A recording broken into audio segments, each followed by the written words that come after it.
Kind of the interesting video that was filmed by one of the Russian eyewitnesses. The Ukrainian drone is flying towards the Russian refinery facility, which is located in Rostov Oblast. As you can see, the facility is quite big. And later on we see this dark cloud. It means the drone successfully hits the target. Hello my friends and welcome, my name is Dennis and this is the latest update from Ukraine. Let's go. So what kind of the oil refinery facility was hit? Well, actually it's one of the biggest Russia has. It is located between Gelendzhik and Sochi in Tuapse town or city.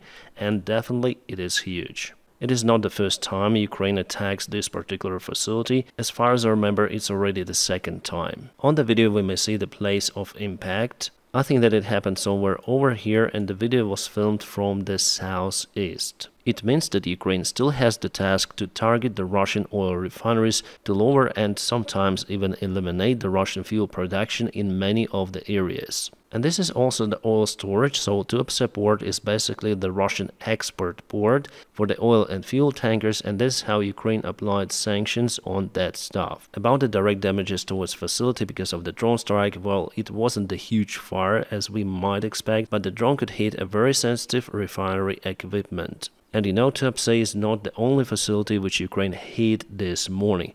Also, Ukraine struck the Russian military airfield again. We are speaking about Morozovsk Airfield. It is located in Morozovsk city, south from it. And you know, it is also a big military airfield and Russia stores their new fighter jets like Sukhoi Su-30 and Sukhoi Su-35. Plus, probably here are Sukhoi Su-34 as you may see. Well guys, it's great that Google lifted the restrictions to show the Russian military bases and now we may see almost everything, just some of the images could be out of date. So Russia stores lots of the Sukhoi Su-34s out there and it is their main power to launch the strikes on Ukrainian army because those drop the gliding bombs. Also some fighter jets, yeah, here is Sukhoi Su-35 probably and this is Sukhoi Su-34 parking stand. And this morning some sort of the local farmer took this picture of Morozovsk airfield and definitely something was burning out there. And here someone was filming the exact moment of kaboom. Definitely it was a ground kaboom. By the way, Russia reported that they've shot down 75 of Ukrainian drones.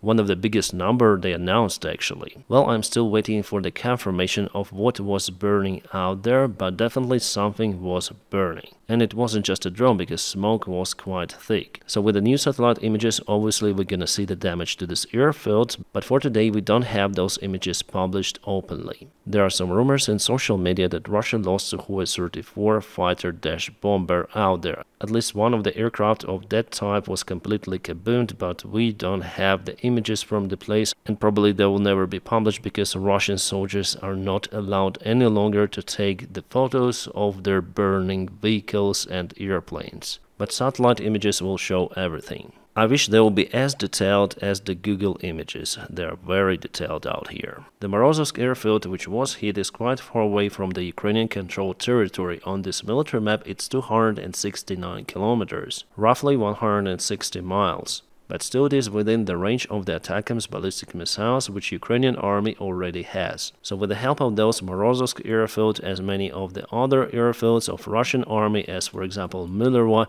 will be kaputted for sure. And it will totally eliminate the threat from the Russian army from their gliding bombs and aviation bombs. And there was one more big kaboom in Jankoy. The Russian supply facility was hit. We have this report from the Russian media services. However, no satellite images were provided or some sort of the local photos filmed by the eyewitnesses leaked to the internet, so I just cannot confirm this information for now. My friends, if you like the job that I do daily on YouTube, you may also consider supporting me on Patreon. My Patreon page is available with my personal link in the video description just below. Thank you so much for your motivation, then YouTube cancels monetization. Also news for the Russian soldiers. You probably know that they also have volunteers who collect funds, for example, to purchase Starlinks or the other communication devices. Plus, Russian soldiers use software, including the Western-made programs to operate drones, for example. So they need to have communication like internet, including Starlink sometimes, and a multi-purpose device, for example, smartphone. But today Russian Duma, so the parliament, decided to vote for a new law which obligates the Russian military command to confiscate all of the communication devices from the Russian soldiers. I mean personal devices, but they use those actually to fight in this war.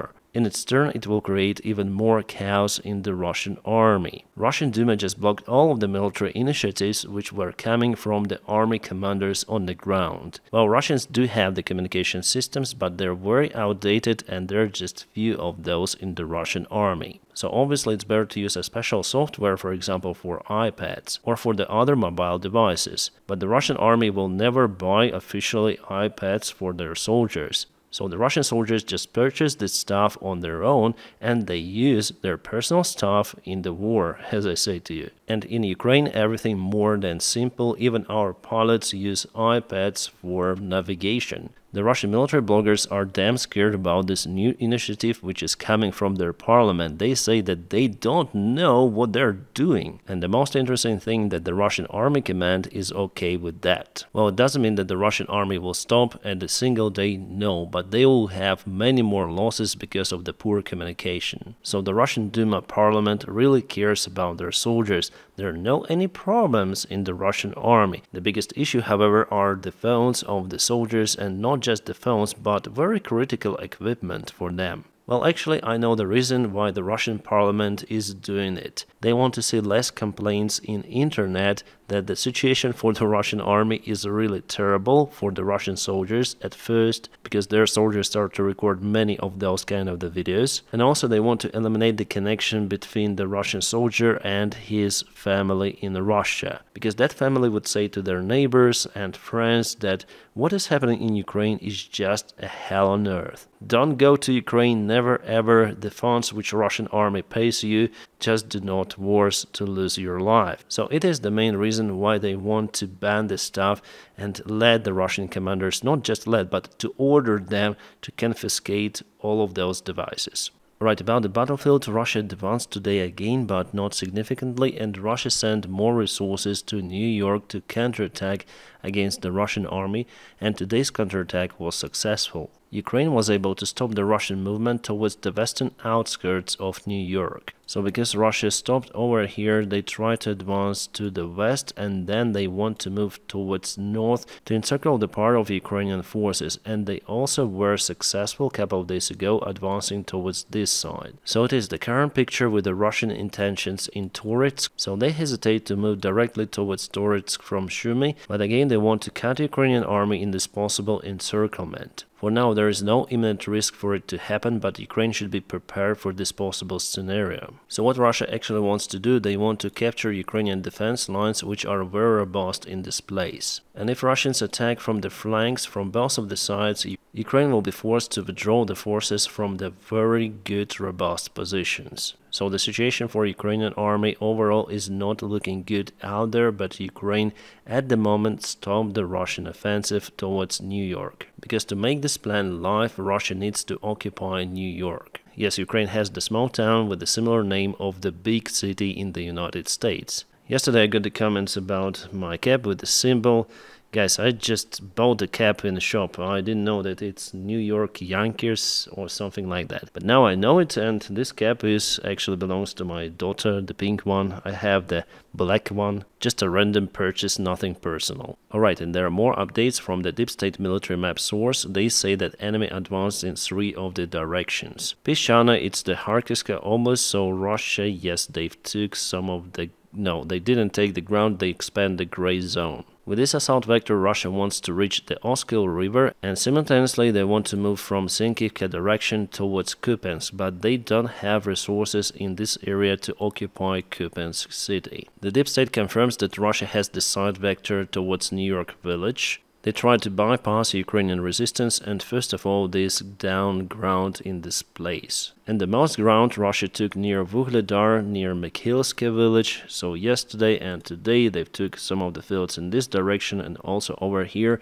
Their task is to occupy Vuhledar. But still Ukraine holds out there and the Ukrainian defense lines are quite robust. Alright, let's continue more with the drone video. So Russia lost the Tor air defense system. It's the middle range air defense system, and here you may see a clear strike from Ukrainian shell, probably artillery shell. It doesn't look like the Hammer strikers for me, but nevertheless the Russian air defense system totally annihilated. It seems like there is some sort of the breakthrough of Ukrainian technology to shut down the Russian surveillance drones, like for example here we may see the Russian Zala drone. Those drones are capable to fly for dozens of kilometers behind the front lines. Those are very hard to detect, but FPV might chase them and hit them. The general commander of Ukrainian army Tsersky already said that they've come out with ideas of how to improve this tool, I mean FPV, against the Russian surveillance drones, because this threat, I would say, in combination to the Russian ballistic Iskander missiles, is one of the biggest out there for Ukrainian army. And also Russia lost one more counter-artillery radar system, Yastreb AV radar. As far as I remember, Russia lost the same system around 2 weeks ago, and they don't have lots of those in their army. And here you can see that definitely it was kaboom. The situation with those systems for the Russian army is just critical. They don't have enough of those.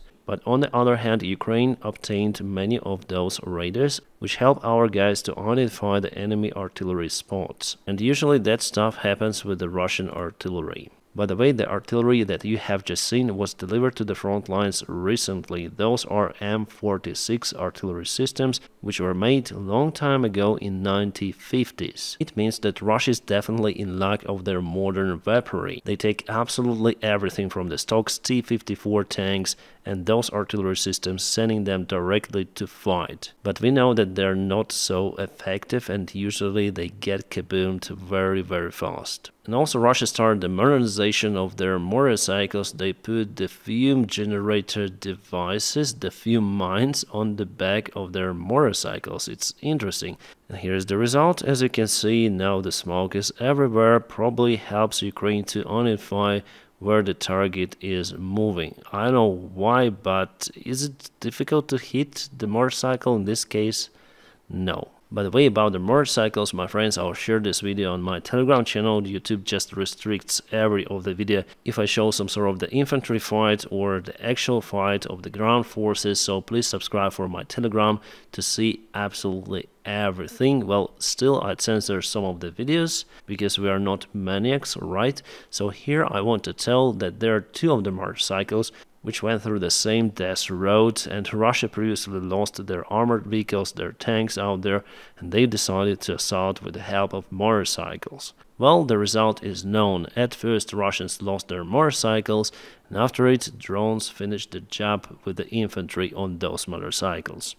Also, Russians sent more of the supply vehicles to the front lines, the famous Bukhanka vans, already modernized with the mesh protection. Well, it helps, but very, very rarely. And you know, Russians even have the problems producing the Bukhanka vans. Yes, even producing those, they have some of the Western equipment. Yes, it doesn't have electronics, but they have electrical systems, generators, and other stuff, the parts of which were made in West. But now China tries to replace it, but the quality of the Chinese spare parts is very low. The Defense Express source writes that Russia is going to produce one more kamikaze drone type. It looks similar to Iranian-made Kazyv drone with this double-wing construction. Iran has already used those drones before. The drone is smaller than Shahid 136, but nevertheless able to carry quite a significant load, up to 30 kilograms of TNT. I wonder about the range of this type of the drone. Well, obviously it's lower compared to Shahid, so I believe that those could be used in addition to Lancet Russian drones. So drones really play a great role in this war.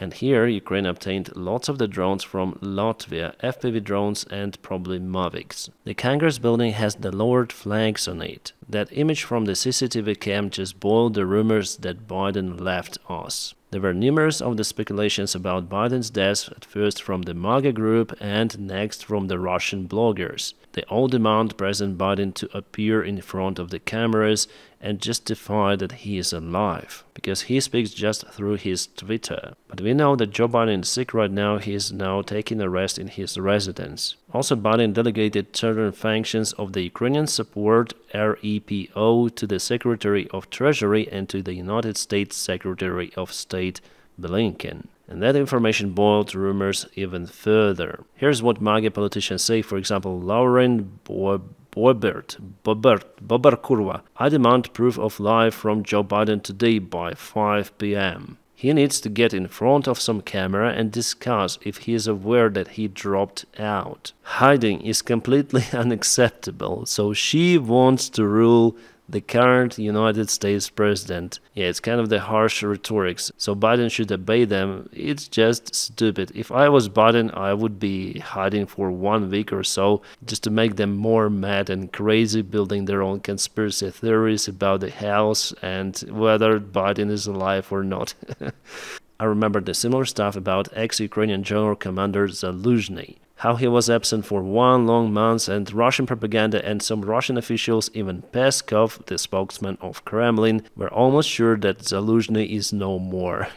Yeah, the analogy is kind of similar, but I think the politicians in America, they're just lacking education, morale, and everything if they speak like that. And here she calls again, I'm calling for a proof of live appearance of Joe Biden. She behaves like some sort of the dictator, But actually everything is more than simple, however at the same time quite sad. The flags of Capitol were lowered to honor the memory of Texas Democratic Congresswoman Sheila Jackson Lee. She passed away 3 days ago on July 19th. She served in the House of the Representatives for 30 years, fighting for the rights of black people and women. She died at the age of 74 from cancer. So the panic which was spread mostly by the MAGA supporters is nothing. Alright, and if we touch this topic of the United States politics, the CNN came out with an article saying that the poll suggests that the rating of Kamala Harris and Donald Trump are the same. They have equal percentage of the support, which I think honestly not true for today, at least, judging from the information I was able to search in the internet. Kamala Harris has a little better support compared to Joe Biden, but still Trump leads the poll. But tomorrow or the day after tomorrow,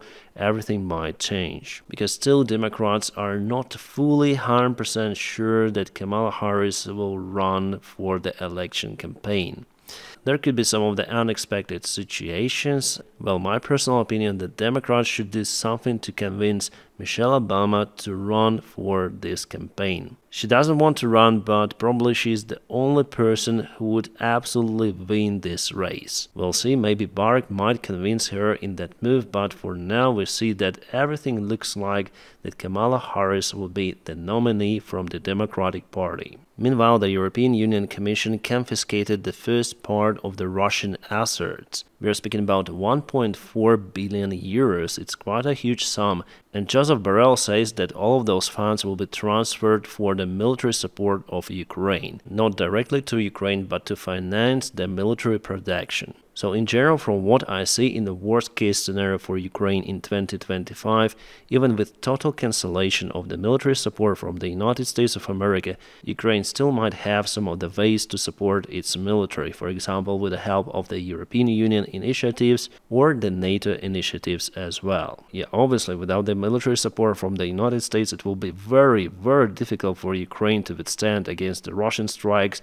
and obviously Ukraine would lose more ground, but still it will stay Ukraine. So because of it, I don't think that there is some sense in blocking the support of Ukraine. It will solve nothing, will just bring more casualties, that's it. Orban and Fitz are getting crazy about Ukrainians' decision to block the transfer of the Russian Lukoil oil through the Druzhba pipeline. That pipeline connects the Russian Federation with Hungary and Slovakia. And by cancelling the transit, Ukraine in a way blackmails those countries because they push too much Ukraine in their propaganda and Russian support. At the same time, Hungary, like this beaten boy, start to complain to the European Union. So the country which always is totally against democracy and European Union, Orban himself complains about the European Union a lot, so now they complain again, but this time towards the European Union Council that Ukraine is bad, blah blah blah, we should even apply sanctions on that country. So Hungary basically wants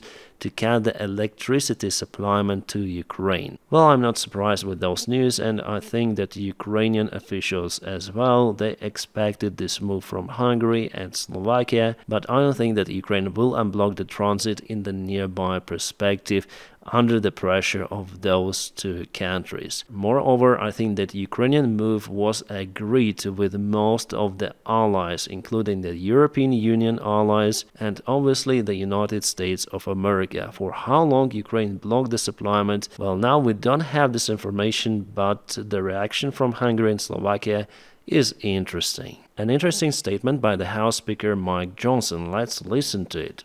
What is the state of Christians in Ukraine and how Russia's authoritarianism and aggression against Ukraine is harming them? They're targeted, specifically. I've met with multiple times with religious leaders, pastors who are there, some of my own denomination, Southern Baptists, have missionaries there, and a lot of these clergy are in fear for their own families, and some of them have been targeted. I mean, I've seen examples and photographs of families who were taken out by targeted rockets to their apartment building on, level 5 of an apartment building because they are Christians.